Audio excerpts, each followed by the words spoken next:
Assalamualaikum dan selamat datang di channel Mas Solah. Kali ini saya akan membahas tentang soal silogisme, yaitu soal pada tes intelijensi umum pada seleksi CPNS part 1.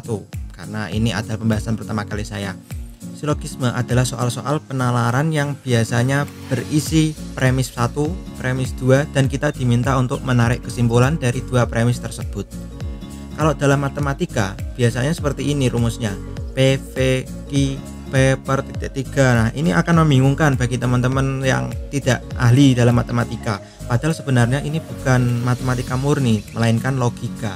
Jadi mengerjakan soal ini sebenarnya mudah. Nah, saya akan membagikan cara termudah untuk mengerjakan soal silogisme dalam TIU dalam seleksi CPNS versi saya. Jadi secara mudah, karena saya menggunakan cara ini itu sekali mencoba itu langsung lolos seleksi CPNS.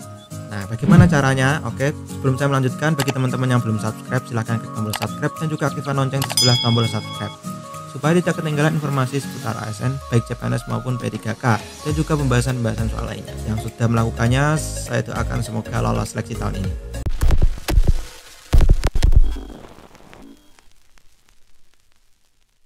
Langsung saja kita ke soal yang pertama. Ada dua pernyataan. Pernyataan yang pertama atau premis 1, semua guru adalah pendidik. Pernyataan kedua, Tuti adalah seorang guru. Nah, kita diminta menarik kesimpulan dari dua kalimat ini atau dua premis ini. Nah, menurut teman-teman yang mana jawabannya? Saya beri waktu 3 hitungan. 1, 2, 3. Jawabannya adalah A. Tuti adalah seorang pendidik. Nah, kenapa jawabannya A? Sebenarnya kalau kita logika sederhana pun bisa. Semua guru adalah pendidik. Nah, Tuti seorang guru, berarti Tuti kan seorang pendidik. Nah, logika sederhananya seperti itu. Tapi bagi yang malas untuk mikir, saya punya cara yang lebih cepat.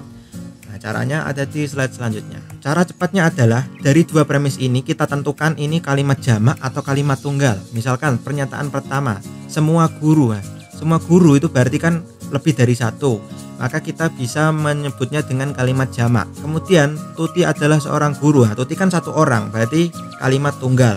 Nah, dengan memisah kalimat jamak dan kalimat tunggal, ini pernyataan walaupun dibalik-balik itu bisa lebih mudah. Misalkan yang pernyataan pertamanya Tuti adalah seorang gurunya di atas, pernyataan kedua semua guru adalah pendidik, berarti jamaknya tunggalnya di atas, jamaknya di bawah. Nah, tinggal seperti itu. Yang jelas kita tentukan dulu mana yang jamak, yang mana yang tunggal. Nah, rumus mudahnya adalah dari dua pernyataan ini, kalimat tunggal taruh depan, kalimat jamak taruh belakang, seperti ini. Tunggal, jamak.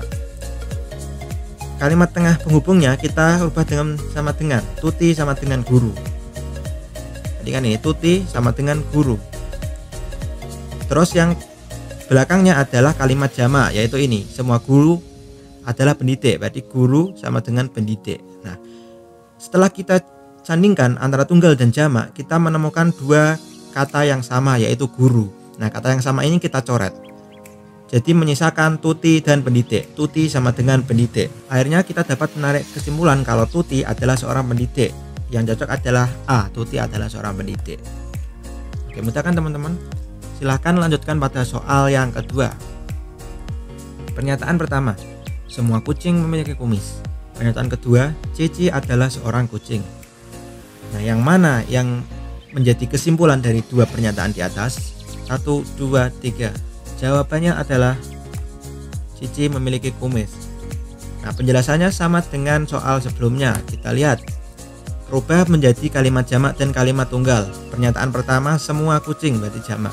Pernyataan kedua, Cici adalah seorang kucing. Ini kan satu orang saja, Cici saja ya, seorang, jadi tunggal. Nah, tunggalnya taruh depan, Cici sama dengan kucing, jamaknya belakang, kucing sama dengan memiliki kumis. Tinggal dicoret kalimat yang sama, yang warnanya merah. Kita buang menjadi Cici sama dengan memiliki kumis. Berarti kesimpulan dari pernyataan ini adalah A. Cici memiliki kumis. Ini contoh termudah cara mengerjakan soal silogisme tanpa berpikir. Ya, sebenarnya berpikir, cuma tidak usah pakai rumus PVQ-3 itu nggak usah. Kalau kalian mengerjakan seperti itu pakai rumus menggaris-garis seperti itu akan memakan banyak waktu. Nah, ini cara cepatnya ya. Lanjut ke soal yang ketiga. Sudirman adalah seorang pahlawan. Pernyataan kedua, semua pahlawan adalah orang berani. 1, 2, 3. Kalau teman-teman sudah mengerjakan yang sebelumnya, pasti bisa mengerjakan ini. Jawabannya adalah Sudirman adalah orang berani. cara mengerjakannya sama. Cuma di sini pernyataannya terbalik ya. Jadi pernyataan pertama itu yang tunggal, Sudirman adalah, ini kan satu orang Sudirman. Pernyataan kedua yang semua pahlawan, berarti jamak lebih dari satu. Tunggalnya taruh depan, jamaknya di belakang. Yang sama dicoret, pahlawan hilang. Jadi Sudirman sama dengan orang berani. Jadi jawabannya adalah C. Soal yang selanjutnya, pernyataan pertama. Semua pelajar belajar di sekolah. Pernyataan kedua, Dodi adalah seorang pelajar. 1, 2, 3. Dodi belajar di sekolah. Penjelasannya adalah sama kayak tadi, jamaknya di atas kalau ini seperti di awal. Semua pelajar menjadi jamak. Dodi seorang pelajar kan tunggal. Tunggalnya taruh depan. Dodi sama dengan pelajar. Pelajar sama dengan sekolah taruh belakang karena dia jamak. Pelajarnya coret karena sama. Dodi sama dengan sekolah. Oke, mudah sekali teman-teman. Kita lanjut ke soal yang sedikit berbeda, karena kadang ada silogisme yang formatnya seperti ini. Semua manusia adalah makhluk hidup. Setiap pohon adalah makhluk hidup. Menurut teman-teman jawabannya apa? Coba saya hitung 1, 2, 3. Jawabannya adalah D. Semua pohon makhluk hidup. Kenapa kok semua kok jamak semua? Nah, kita lihat penjelasannya. Semua manusia adalah makhluk hidup adalah kalimat jamak. Setiap pohon, nah berarti kan lebih dari satu pohon, adalah makhluk hidup jamak. Kalau keduanya jamak, mau kita tempatkan dimanapun, mau ini yang didulukan ataupun pernyataan satu yang didulukan, itu sama saja. Karena kata yang sama tidak jajaran, tidak sebelahan, karena sama-sama jamak. Jika menemukan soal yang formatnya seperti ini, kita tidak bisa menghapus dua kalimat yang sama, makhluk hidup. Kalau misalnya kita coret, nanti jadinya pohon sama dengan manusia, itu salah. Kalau dua kalimatnya, dua pernyataannya jamak, maka kita bisa mengambil kesimpulan salah satu dari ini. Kalau nggak pohon makhluk hidup, ya manusia makhluk hidup. Atau kalau ada opsi jawaban lain, pohon dan manusia adalah makhluk hidup, nah itu bisa jadi jawaban yang lebih benar.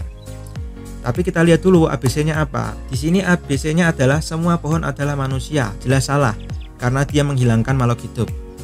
Karena kalau kalimatnya sama-sama jamak, itu tidak bisa dihapus. Semua makhluk hidup adalah pohon, apalagi ini dibolak-balik. Semua manusia adalah pohon, ini salah juga. Jadi yang benar adalah semua pohon adalah makhluk hidup, karena ini sesuai dengan pernyataan nomor 2. Atau misalkan ada pilihan lain, semua manusia adalah makhluk hidup, berarti itu jawaban yang benar. Tapi bisa juga ada jawaban yang seperti ini, manusia dan pohon adalah makhluk hidup. Nah itu berarti jawaban yang paling benar. Jadi ini tidak bisa langsung melihat rumus ini, melainkan harus melihat ABC-nya terlebih dahulu, ada yang lebih benar apa enggak. Dan yang boleh dicoret adalah yang kata samanya berhadapan-hadapan. Contohnya pada ini, pelajar ketemu pelajar, nah ini kan berhadapan kiri kanan, nah ini dicoret. Kalau format kata samanya di belakang dan di belakang, ini tidak bisa dicoret, cerat itu nggak bisa. Nanti akan menghasilkan kalimat yang berbeda, pohon sama dengan manusia, yang jelas itu salah. Nah, itu tips untuk mengerjakan soal silogisme dalam seleksi CPNS. Nah, kalau teman-teman punya format soal yang lebih sulit lagi, yang berbeda, silahkan bisa tulis di kolom komentar atau bisa join di grup Telegram yang linknya ada di deskripsi. Saya juga akan membahas pembahasan soal lainnya, mulai dari SKD, TIU, TKP, TWK, TIU ada verbal analogi, silogisme, analitik, perhitungan sederhana, deret angka, dan seterusnya akan saya bahas di channel Masolah. Oleh karena itu jangan lupa klik tombol subscribe dan juga aktifkan lonceng supaya tidak ketinggalan informasi terbaru mengenai seleksi ASN baik CPNS maupun P3K. Yang sudah melakukannya, saya doakan lolos di seleksi tahun ini. Terima kasih. Saya Solah. Assalamualaikum warahmatullahi wabarakatuh.